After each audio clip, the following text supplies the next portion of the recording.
Good morning. I am in Hebrews chapter 4, verse 15.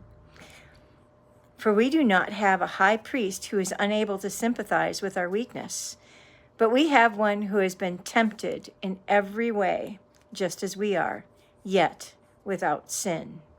So Jesus can sympathize with our every weakness because he was tempted in every way, but without sin. And I was thinking of that, how we are tempted in every way and without sin. And we say that we love people, especially this time of year. I love you. I love you. You say that to most of your, at least I do. I say it to a lot of my friends. I love you. And but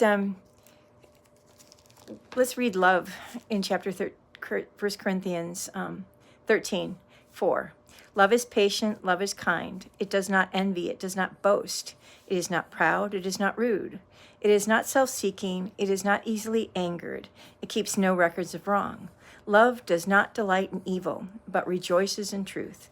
It always protects, it always trusts, it always hopes, it always perseveres.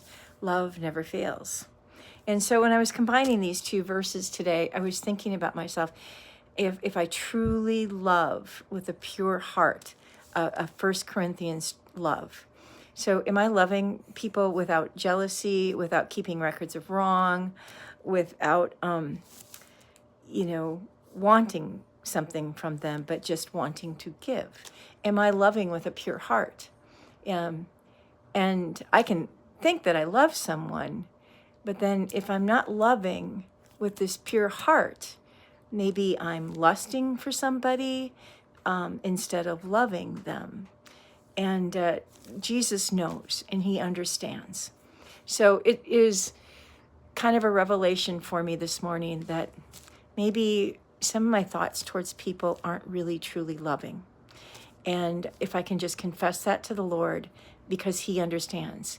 He must have been tempted in every way. Can you imagine when Judas came up to give him a kiss, how he must have felt towards Judas, although he kept a pure love, because he loves each and every one of us, even in the middle of our sin. I mean, he died for us while we were yet sinners. So just a food for thought that, one, evaluate whether or not you're loving somebody with a pure heart. And two, remember, just confess if you're not, because Jesus understands. And so that would be putting on your faith. So remember, when you put on your faith, you're truly fit for anything. So be fit, be blessed, and have a phenomenal day and love with a pure heart.